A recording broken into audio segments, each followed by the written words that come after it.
नमस्कार। आज चलतु बनैबा रथयात्रा स्पेशल प्रभु श्री जगन्नाथंकर 56 भोगरु गोटे चूड़ा कदम्बा आउ ता सहित गोटे ऑथेंटिक बाड़िया डालमा। तो प्रथमे आमे डालमार रेसिपी देखि नबा। तो सेति पई मु किछि बाईगण जह्नी पोटल बोईतालु अमृतभंडा आउ कंचा कदली को चोपा छड़ेकी भल भाव धोईकी छोट छोट खंड करी काटी नेइची। आउ गोटे प्रेसर कुकर रे आमे सबु परिबा को देई दबा। आउ किछि आलू आउ सारू मध्य मु चोपा छड़ेकी छोट छोट खंड करी काटी नेइची। आउ ए आलू आउ सारू को मध्य आमे एथिरे पकेई दबा। जति आपण मानक पाखरे माटी आलू अछि तो आपण माने माटी आलू निश्चय भाव में पकांतु। तो मो पाखरे सरी जाइतिला तो मु माटी आलू पकेई नथिली। आउ गोटे टमाटो को मध्य मु छोट छोट खंड करी एथिरे पकेई देइची। एथिरे मु दी प्रकार डाली यूज करिछि, गोटे हरड डाली आ गोटे मुग डाली। तो आपण माने चाहिले बुट डाली को मध्य आपण माने एथिरे ऐड करि परिबे। तो डाली को मु आधा घंटा आगुरु भिजिबा पई छाडी देइथिली, जहा फल रे कि डाली भल भाबरे भिजी सारिछि। मु एठी देसी मुग नेइछि, आपण माने चाहिले किणा मुग को भाजी की एथिरे पकेई परिबे। तो डाली को आमे भल भाबरे धोईकी आमे परिबारे देई दबा। आउ स्वाद अनुसार आमे लूण हलदी गुंड दबा। आउ अल्प टिके चीनी मध्य मु एथिरे पकेइथिली। चीनी पकेया द्वारा मोर डालमार टेस्ट बालांस रही थाए, खाइबा पई बहुत टेस्टी लागि थाए। लास्ट रे आमे एथिरे पानी देइकी कवर करिकी गोटे हुइसिल आसिला जे आमे याको बॉयल करि नबा। एबे चलंतु आमे डालमा पई गोटे मसला प्रस्तुत करिबा। तो कड़ाई रे मु जेतिकी जीरा नेइची तार अधा मु धनिया नेइची, गोटे सुखिला लंका को मु एठी भांगी की देइची, अल्प खंडे दालचीनी आ गोटे गुजराती देइची। आ 8 रु 10 टा गोलमरीच मु एथिरे नेइची। आपण माने चाहिले आपण मानकर टेस्ट अकॉर्डिंग आपण माने सुखिला लंकार क्वांटिटी को कम बेसी करि परिबे।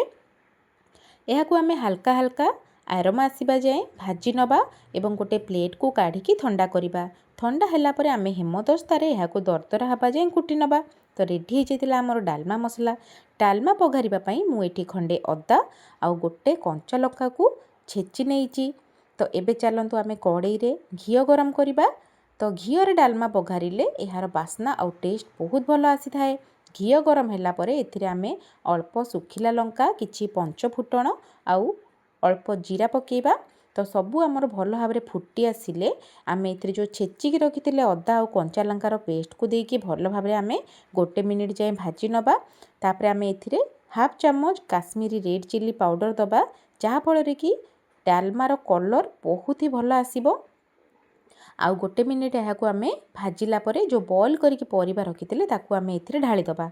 आउ आमे कभर करि नबा, जहा फल रे कि हमर डालमार छुंकर बास्नाटा ता भितरे ही रही जिवो। तो गोटे मिनिट आमे लीड को बंद करिकी रखिबा। तापरे आमे एहा को ओपन करिबा। आउ लास्ट रे आमे जो डालमार मसला प्रस्तुत करी रखिथिले से मसला को आमे एथिरे पकेइकी भल भाबरे गोळेई नबा। जदि आपण माने चाहिबे एथिरे धनिया पत्र पकेई परिबे। तो धनिया पत्र मो पाखे सरी जाइतिला तो मु पकेई नथिली। तो रेडी जाइतिला गोटे ऑथेंटिक हमर बाड़िया डालमा। तो एबे चलंतु आमे चूड़ा कदम्बा बनैबा। तो चूड़ा कदम्बा बनैया पई प्रथमे मु गोटे राबिडी बनैथिली। तो मु अल्प क्षीर एथिरे गरम करथिली गोटे कड़ाई रे। तो एहा भितर फुटी फुटी अधा हेइ जिवो। तो सेते बेले आमे एथिरे मिल्क पाउडर ऐड करिबा। आपण माने चाहिले एथिरे कंडेंस मिल्क मध्य ऐड करि परिबे, खुआ मध्य ऐड करि परिबे। तो ता साइड रे जो सर लगी जाउथला आमे से सर को मध्य कोरी कोरी आमे क्षीर रे मिक्स करिबा। आ जहा फल रे कि यार राबिडी रो टेक्सचर आसी जिवो। तो देखंतु एहा पूरा फुटी फुटी अधा हे गलानी। आमे एहा को आउ टिके स्टर करिबा भल भाबरे। एवं लास्ट मु एथिरे मिल्क पाउडर ऐड करिकी एहा को भल भाबरे मिक्स करिथिली। तो आपण माने देखि पारुथबे यार टेक्सचर केते सुंदर आसी जे पूरा पूरी राबिडी भलिया। तो एबे आमे गैस रो फ्लेम को ऑफ कर दबा। आउ जते बेले एहा ठंडा हे जिवो एहा आउ टिके ठीक हे जिवो। तो आमे या को ठंडा हवा पई रखि दबा। एबे गोटे ग्राइंडिंग जार रे आमे चूड़ा को गुंड करिबा। तो चूड़ा को आमे पूरा पूरी फाइन गुंड करिबा किछि दरकार नै, जस्ट दरदरा गुंड करिबा। तो देखंतु चूड़ा को मध्य मो एठी दरदरा करिकी गुंड करि नेइची। एही चूड़ा गुंड को आमे गोटे बड़ प्लेट को काढी नबा। इथिरे मु 2 चम्मच गुआ घियो देई देइथिली। आउ गोटे कप मु एथिरे जागरी पाउडर देइची। आपण माने चाहिले पानी गुड़ मध्य एथिरे पकेई परिबे किंबा चीनी को मध्य आपण माने गुंड करिके एथिरे पकेई परिबे। तो सबु को आमे भल भाबरे मिक्स करिबा। आउ फाळे नडिया को मध्य मु कोरी नेथिली। आउ से नडिया कोरा को आमे एथिरे पकेइकी 2 हाथ साहाय्य रे आमे भल भाबरे आको मिक्स करिबा, जहा फल रे कि सबु किछि इक्वली मिक्स हे जिवो। आउ मु एथिरे किछि ड्राई फ्रूट्स को मध्य काटिकी पकेइथिली या पूरापूरी ऑप्शनल आउ किछि घर तयारी छेना मु रखिथिली तो सेई छेना को मध्य मु एथिरे पकेइकी भल भाबरे मिक्स कर देइथिली। तो आपण माने चाहिले एथिरे खुआ पकई पारिबे मिल्क मेड पकई पारिबे किछि भी आपण माने एथिरे पकई पारिबे। तो एहा को आमे भल भाबरे दी हाथ साहाय्य रे भल भाबरे मिक्स करिबा। एबे जो आमे घरे राबिडी बनेकी रखिथिले सेई राबिडी को आमे एथिरे पकई दबा आ भल भाबरे आमे एहा को मिक्स करिबा। लास्ट रे आमे एथिरे गुजराती गुंड पकेइबा जहा फल कि यार बास्ना बहुत भल आसीबो। तो लास्ट मु एथिरे देखंतु गुजराती गुंड पकई दीची आ भल भाबरे आमे ए सब को मिक्स करिबा। तो केते जल्दी आमर चूड़ा कदम्बा बनिकी रेडी हो जाइथिला। तो आपण माने चाहिले एहा को सेमिति मध्य खाई परिबे किंतु मु एहार बॉल बनै नैथिली। तो देखंतु केते सुंदर आमर चूड़ा कदम्बा रेसिपी बनिकी रेडी हो जाइची। खाली खाइले भी यह बहुत ही टेस्टी लगी थाए।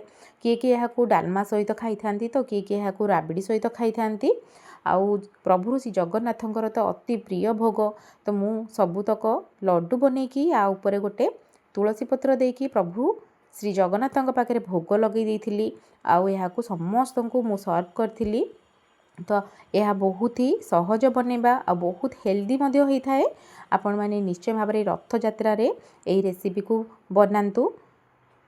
तो मु प्रथम यह को गरमा गरम डालमा सहित सर्व करथिली। तो आपण माने तो देखि पारुथिबे डालमा केते सुंदर देखा जाउची और यार टेक्सचर आपण माने देखि पारुथिबे केते सुंदर लागुची।